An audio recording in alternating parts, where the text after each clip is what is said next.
Le prix des matières premières pourrait chuter avec la récession. Le prix, les matières premières dans leur ensemble, préparent quelque chose sur le plan technique. Bienvenue au Fast and Forex de ce mercredi 23 novembre 2022.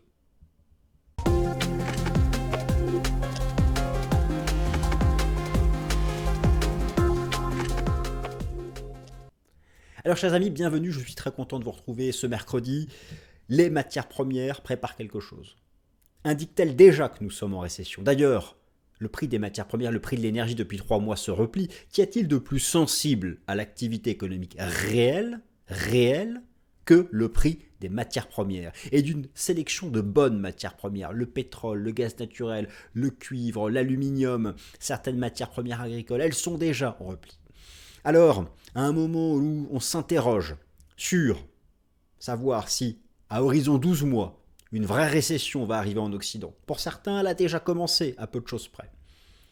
Le meilleur baromètre, ce sont les matières premières. Et d'un point de vue technique, il se prépare quelque chose. Les matières premières avaient donné le signal de l'inflation 6 mois avant que les médias en parlent. 6 mois. Si vous faites l'analyse technique de l'indice composite des matières premières, le CRB Index, les 19 matières premières les plus importantes du monde, les premiers signaux d'achat, c'était au printemps 2021. 6 mois plus tard, on parle d'inflation. Eh bien, si là, nous avons les premiers signaux de faiblesse technique, dans 6 mois, c'est la désinflation. C'est donc majeur. Je suis allé voir les signaux techniques, les données de flux. Qu'est-ce que font, d'après vous? Qu'y a-t-il dans l'industrie du pétrole? Quels sont les agents qui sont au plus près de la réalité de la consommation, de l'offre et de la demande? Ce sont les producteurs. Eh bien, les producteurs sont en train, et ça commence tout juste, sont en train de passer net vendeurs. Ils se couvrent en shortant le pétrole sur les contrats à terme. Si les producteurs de pétrole font ça, mes amis, c'est qu'en fait, on est déjà en récession. Voilà, donc c'est un peu tout ça dont j'ai envie de vous parler aujourd'hui. Alors c'est parti, je me réinstalle. Le podcast a déjà été enregistré, il est disponible. Vous suivez le même titre sur les principales plateformes d'écoute si ça vous intéresse. Et donc le prix des matières premières pourrait chuter avec la récession. En fait, alors c'est toujours pareil. Est-ce que le prix des matières premières là nous annonce cette récession à venir, ou est-ce que la baisse du prix des matières premières reflète la récession? A, B, C, 1 puis 2, qui est le premier? Qui est le premier? Faut pas chercher à raisonner comme ça. C'est un ensemble. Les deux produisent le même message. Et vous allez voir, il y a un certain nombre de choses qui sont notées. Alors, vous avez le plan qui s'affiche sous vos yeux, l'analyse technique du CRB Index, je vous en parle souvent, je suis encore bluffé de son effet en termes de pertinence de prévision à la hausse, et je m'attends à la même chose à la baisse. Vous vous souvenez toutes et tous de cette configuration en death cross que j'avais relevée sur le prix du pétrole il y a maintenant 2 mois, qui continue de produire ses effets. En fait, la baisse du pétrole, elle est freinée uniquement parce que sous $80, l'administration américaine achète pour reconstituer ses réserves stratégiques. Mais je peux vous garantir que lorsqu'on aura les 2 pieds dans la récession, même avant, et dès que l'administration américaine aura recomplété ses réserves stratégiques, le pétrole ira à $60. Donc voilà, et on a déjà donné les pré-signaux. Par contre, les matières premières, elles, dans leur ensemble, ont validé un plafond, elles n'ont pas encore donné le signal de renversement baissier. Mais ça viendra. Alors moi, c'est ma conviction. Et là, je parle des matières premières les plus sensibles à l'activité économique. Là, on va parler aujourd'hui d'énergie, de métaux industriels, de matières premières agricoles. Je ne parle pas de l'or et l'argent ici. Alors, si le prix composite des matières premières envoie un signal baissier, est-ce l'annonce précoce d'une récession? Où en est-on d'ailleurs de ces anticipations de récession? On va parler du commerce mondial avec le Baltic Index. Bref, c'est parti. Tout d'abord, CRB Index, un top de marché majeur, est-il validé?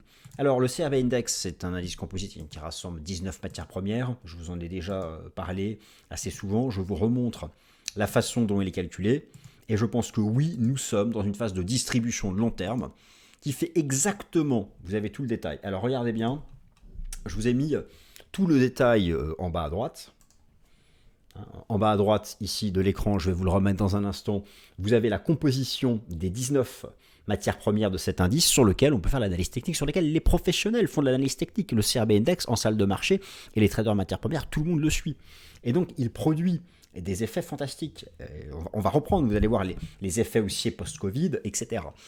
Donc, il a l'avantage d'être extrêmement équilibré parce que vous avez 39% d'énergie, 41% d'agriculture, 7% de métaux industriels, métaux précieux, 13% de produits de base et de métaux industriels. Nous sommes dans une configuration de rounding top, alors je vais aller directement sur la plateforme pour le regarder. Le voici. Vous avez à gauche un graphique qui expose les bougies japonaises en données hebdomadaires du CRB Index, à droite en données journalières. On va zoomer sur les bougies japonaises en données hebdomadaires. Regardez à l'époque ici le choc boursier de la crise sanitaire. Regardez, alors déjà la superbe divergence haussière, c'était dès le fin avril, le croisement de la ligne de MACD. Là, alors les signaux inverses ont été donnés depuis. On a depuis juin dernier la double divergence baissière. Mais observez ici, au printemps 2021, le CRB Index réalisait une cassure technique haussière des anciens sommets d'avant le choc boursier de la crise sanitaire. C'était le signal technique d'achat. Cassure, hop, tendance haussière. La guerre en Ukraine, elle est arrivée à la fin, elle est arrivée là. Ne me dites pas que les matières premières ont monté à cause de la guerre en Ukraine. La guerre en Ukraine explique les 10% finales de hausse. Pas 10% d'amplitude, les 10%, la dernière partie. Tout était fait avant la hausse du prix des matières premières. L'outil de production qui s'est mis en pause pendant plusieurs mois, la consommation qui a redémarré, boostée par la politique monétaire et budgétaire, boum, décalage, offre-demande, envolée des prix. Voilà, la guerre en Ukraine, ça vient rajouter un peu de sucre sur le gâteau, comme ça. Donc, l'analyse technique du CRB Index, et d'autres matières premières, mais là c'est un indice composite, donnait le signal que l'inflation arrivait 6 mois avant. Ben, je vais vous dire, moi ça va vous donner le signal de la désinflation 6 mois avant. Alors voilà, donc ici c'était le signal, et donc là regardez, on a bloqué le point haut du CRB Index, on l'a fait en juin dernier, mais où ça? On l'a pas fait n'importe où. C'était le sommet de 2008, le sommet avant le choc boursier, cette fois-ci de la crise financière. Et qu'est-ce que nous sommes en train de valider? Petit à petit, une sorte de structure en rounding top qui n'est pas encore active. Moi, je suis persuadé qu'on reviendra ici, ces 6 prochains mois. Cherchez cette trendline. Si vous y ajoutez d'ailleurs système Ishimoku, vous voyez que là, on travaille le nuage. Je ne serais pas surpris que très bientôt, on y entre à l'intérieur et qu'on neutralise tout ça. Donc, je ne vois pas ici une figure de continuation haussière, eu égard à la récession qui se profile et qui aura mécaniquement un effet baissier sur le prix des matières premières. Je vous montre en données journalières. Je vous ai rappelez-vous de mon desk cross sur le prix du pétrole, qui a quand même produit un effet baissier de 95 à 75 $. Regardez ce que s'apprête à faire le CRB Index.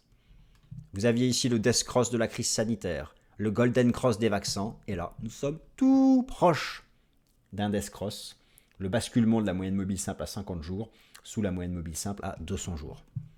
Le prix des matières premières prépare quelque chose, il nous dit soit que la récession arrive, ou éventuellement qu'on est déjà dedans selon certaines matières premières, mais voilà, la désinflation va venir des matières premières. Dans 6 mois, il n'y a plus de taux d'inflation entre 8 et 10%, sauf miracle, enfin, à mon humble avis encore une fois, à mon humble avis. Donc voilà où nous en sommes. Les matières premières préparent quelque chose. C'est la première chose que je voulais vous dire.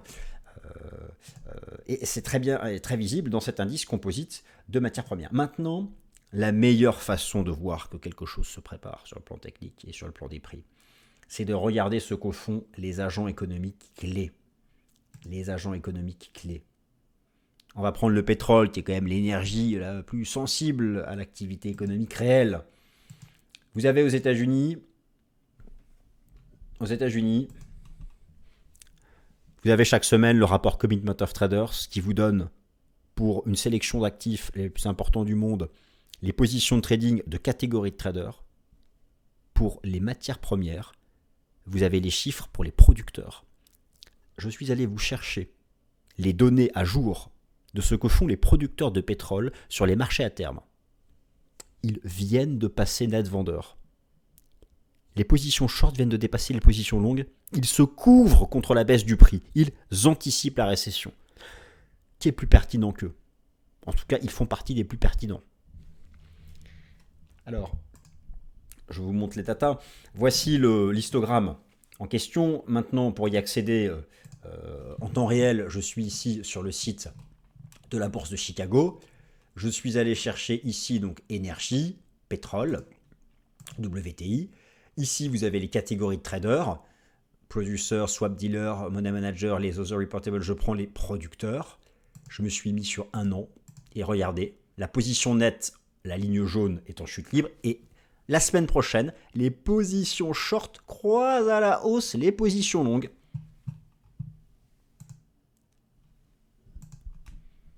Là, je ne parle pas des traders institutionnels, je parle des producteurs de pétrole, le physique, le concret, ceux qui ont les mains dans le cambouis.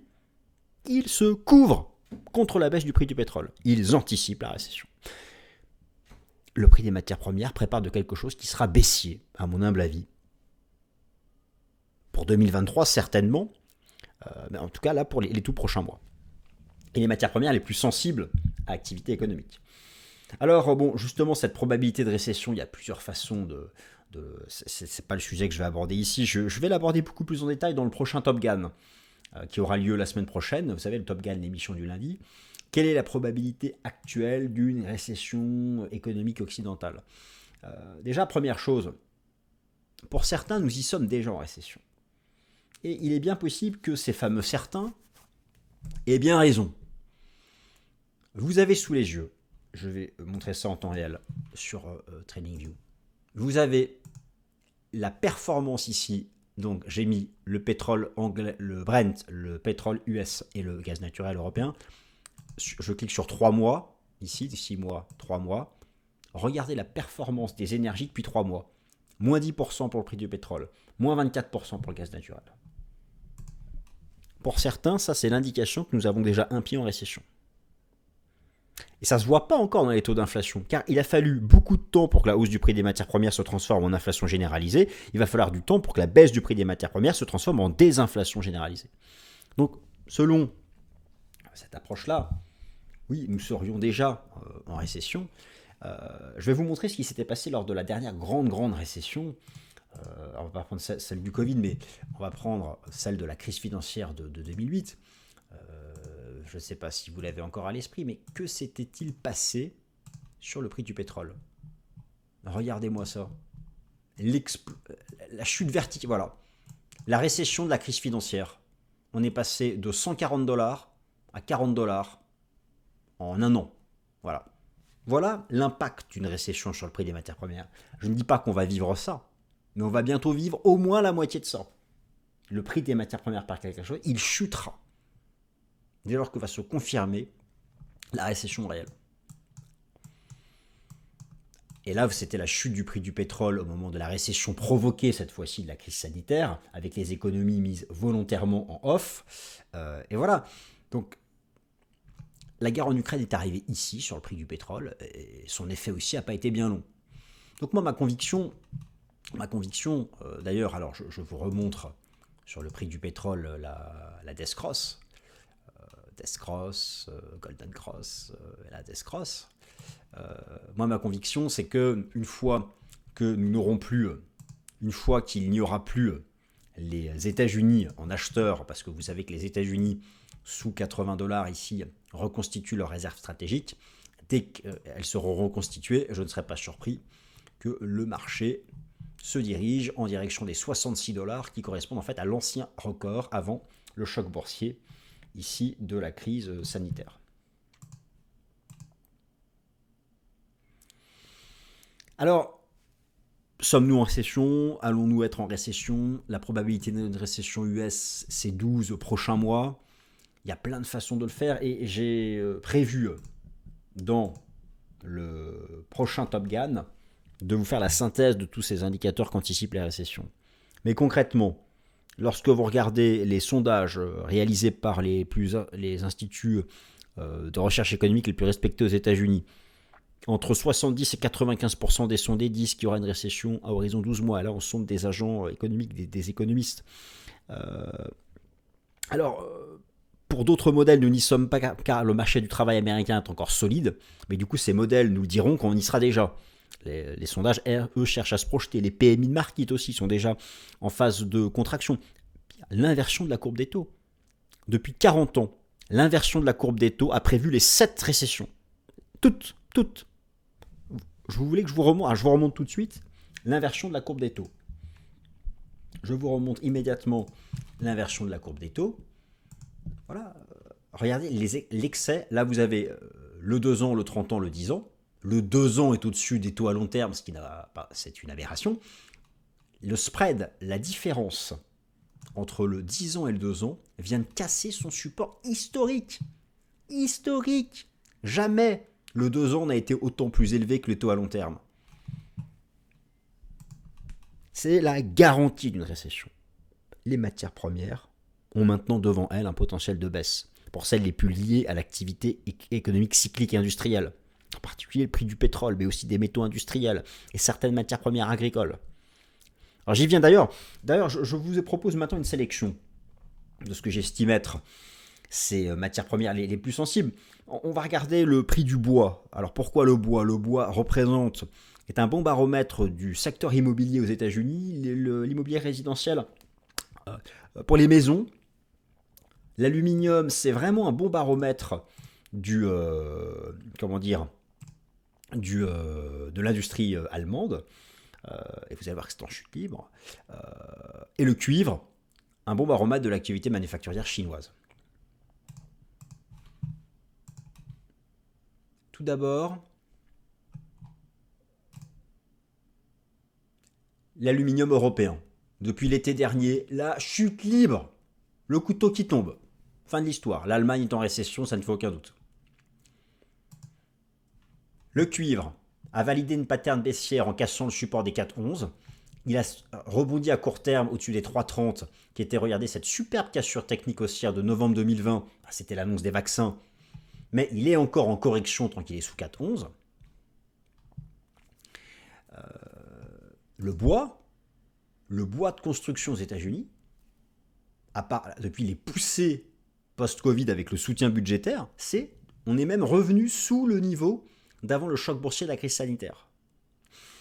Ces matières premières, moi je pense, nous indiquent à un stade précoce que la récession est devant nous.